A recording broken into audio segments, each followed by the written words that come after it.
back. We got Ricky Rims in the building. And you see me with the infamous bust down Diplomat Yankee fitted and wonder how you could get one. Well, now, red bottom. Now you can definitely get one. It's going up for sale. Tell them when it's going up for sale. It's SundayRookieRims.com. RookieRims.com is a limited amount. Get yours first. Official Diplomat. You heard it here. This is official. Jim Jones told you it's official. You heard? Sir. Don't miss out. It's not too many. And they going like hotcakes. You heard? Get your rim right. See how that thing looking? What's good, y'all? It's Jay Carvey back with another hip-hop blog.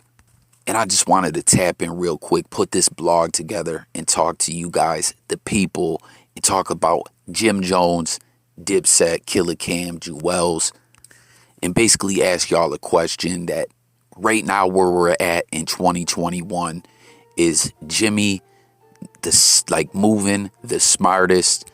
Is he the most relevant out of Cam Juelz and himself, out of Dipset? Like, is Jimmy the one that career is most alive? You know what I mean? Like, hit the comments, share your thoughts, because peep it, right? We know Jim Jones' last two projects that he dropped are dope, man. The joint with Harry Fraud that's out right now, the Fraud Department, is pretty dope. You know what I mean? It was surprising to me we seen him reunite, or not reunite because they weren't never really together, but squash the issue with French Montana. You know what I'm saying? They got the Bada Bing track out that's doing numbers. He's got a serious track with Conway the Machine. Dope track. There's a deep message on it. And I'm still, like, kind of a sidebar thing, I'm still kind of confused by him and French squashing the issue and work together. It's always cool to see two artists say fuck the beef, put their issues aside and come together, and they're both prospering off it, you know, that's always a good look. But it's wild to me because we know Max B's name keeps popping into the hip hop discussions and stuff like that. We know he's coming home soon, and it's just weird. A lot of people, myself included, there were some other things that happened as far as with Jim Jones. He started using Max B's vocals and performances again, starting a couple years ago. Then we see him squash the issue with French. And then it's like, okay, so, you know, Max is coming home. It's looking like they're going to be cool. Possibly, like, if him and French could squash the issue, him and Max can. And then in interviews, Jimmy's going off on people if they even ask him about it. It's just kind of weird to me. And then it's kind of strange that if he's still bashing and bad-mouthing Max B, that French is even wanting to work with Jim Jones. That's weird to me, right? Like, comment, you guys. Let me know if that's a little strange to you as well. But you know what? It was weird, too, that when Max B dropped that project, what was that, 2020 or 2019, whenever that was, that on the same date, French decided to drop his project. You know, like, artists get mad at each other sometimes for dropping projects on the same date, you know, because it takes away from the numbers when their debut on the charts and streaming numbers and whatnot. And then French drops his album on the same day as Max when Max is still locked down and needs, you know, whatever kind of revenue he can. It's just as bizarre. But getting back to what we're talking about here with Jimmy, he's working with French. Last two projects, the Harry Fraud collaboration, the Fraud Department, is fire. And then El Capo, unbelievable. Like, that might be Jim Jones' greatest work. I don't know. You know, some of his early projects were dope too, but in my opinion, there was just something about that El Capo project that, I don't know, it brought a new energy as far as Jim Jones as a solo artist than I had really ever seen from Jimmy before. Now, with Cam, you know what I mean? Cam's always been dope. Cam's always gonna just have his special place in hip hop. You know, going back to Confessions of Fire, Horse and Carriage, Come Home With Me, Lincoln with the Rock, all that good stuff. Camron is no slouch. You know what I'm saying? He's always gonna be dope, but I don't know if he's got the love for hip hop anymore the way that he did, you know, because he'll come in, he'll be active at times, and then he'll kind of disappear from hip hop for time periods for quite a while now. Like, I don't know, we know Cam's always been said to have a lot of business ventures and owning restaurants and things like that. And, he also stated he had personal things going on he had to take care of, even dating back to, the early stages of Dipset kind of falling apart. But, Cam is dope. He just isn't in hip hop the way Jim Jones has stayed consistently pushing his name and stuff like that, And then Juelz Santana, I mean, he might be my favorite out of Dipset, but it's just kind of like we're already knowing when it comes to Juelz. He was his own biggest enemy, always shooting himself in the foot, so to speak. We know he was out here getting high, and ultimately that led Juelz to the Fed time, and and even since he's been home, we've seen him in some stuff, making some music, but he hasn't really pumped out the projects, or I don't know, he just hasn't did what one would think maybe he would after having that time to go sit down in the Feds and think about how even before that, he kind of, when he was really hot, he didn't take advantage of it and get his projects that he needed to out, Like, it's just always been a damn shame with Juelz, in my opinion, And then looking at all three of these guys in the Dipset name and them as the core artists at Dipset, like, I'm not even talking about all the affiliates and other associates or whatever of Dipset, like, just talking of these three core members. You know what I'm saying? Jim Jones more or less started out as kind of like a hype man, or I guess someone in the background. I mean, even before the Dipset name was really popping like that, and it was just Camron, Jimmy's name, Camron was always giving Jim Jones's name love in life through his music and his projects and stuff like that. Like, if you were a Cam fan, before the Dipset name was really out there, you still knew who Jim Jones was. But it's just kind of wild to look at then and now, and who Jimmy is, how he's established himself as his own person in hip hop. Like, is he the strongest member? Is he only the strongest member because Cam don't seem to want it like that anymore? Like, hit the comments and let me know what you guys think.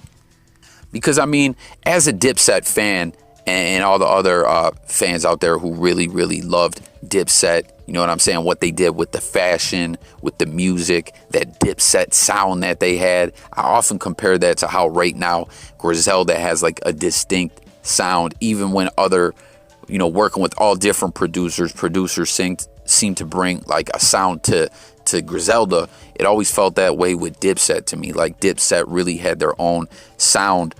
And there was a point in time where I thought Dipset was going to just take over hip hop and we would never stop hearing about Dipset. And, we know it kind of went the opposite. They kind of fell apart. There was internal beef at a time, where Cam is going at it with 50. Cam just kind of disappears. This is, going way back. And then Jim and Juelz are with 50 Cent, making appearances with him in G-Unit, like, is just bugged out. And I don't know, they've always just kind of went back and forth. I guess maybe that was Dipset's own worst enemy, was themselves too, that they kind of, I don't know, more or less seemed to have internal problems. Maybe it was who's the leader. I don't know. There's a lot of things with Dipset, and a lot of it seems that they've kind of kept under wraps. They have spoke on things, but they haven't went like all the way in and put their dirt and dirty laundry out there like we've seen a lot of other artists do, especially in this era where we are now, where everything is put out as content through interviews and stuff like that. Like I said, don't get me wrong, between Cam, Jimmy, Juelz, we've heard them discuss some things, but not go all the way in. I don't know. But we've seen a couple reunions. Nothing really lasted like that when they did the reunions and collaborations together and stuff like that. I felt like it just didn't have the rollout and presentation that you would think that it would. And I don't know. It's just hard for Dipset to continue to always exist as a crew or whatever. Like, more or less, it feels like we're always just gonna get little Dipset reunions, one night only for now type deals, rather than just Dipset staying strong together and pushing the brand and the name like that and keeping it alive. All we've seen over the past couple years pretty much, right, is I feel like they did maybe a little mini tour, or no, they did some dates or whatever, put out a little bit of music, and then the Kith Nike promo jump off they did at Madison Square Garden, which was lit. I thought that was lit. Obviously they got a bag off that and everything, but then once again they kind of split back apart. But now Jimmy is just did this interview. I don't know if you guys caught it with Hip Hop DX. That's another thing. He's constantly tapped in with the hip hop media and trying to keep his name alive like that, where with Cam, like we already said, he just kind of disappears and reemerges or posts some ish on Instagram.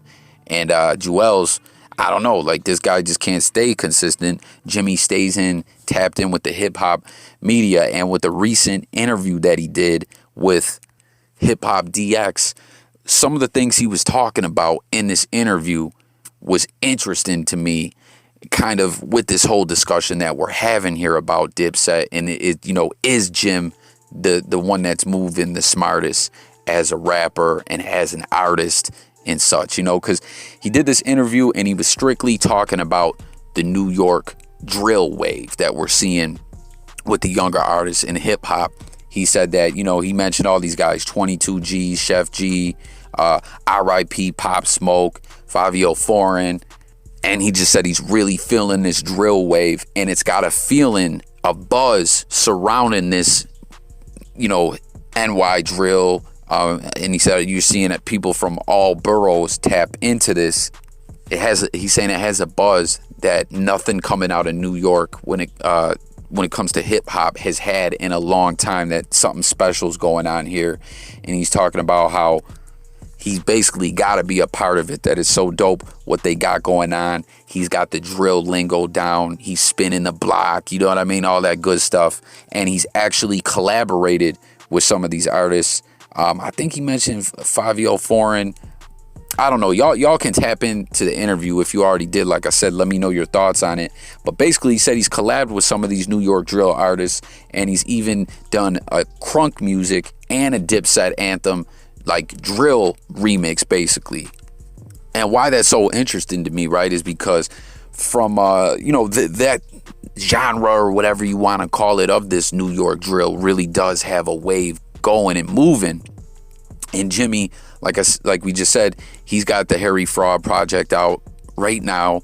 He's got the track with French out right now. Like we said, the El Capo jump off was hot. He's staying busy, keeping his name alive. And we already know about the quarantine studios as well, but just as an artist, that's a smart move. Jim Jones, like you see on one of these posts that he's putting up, he's like 20 years later, I'm only just getting started. Where I don't know, I just feel like his more recent music has been really dope. Like he's actually grown as an artist and got better. Where with a lot of artists, I don't want to say they get worse, but maybe they just lose a little bit of relevancy.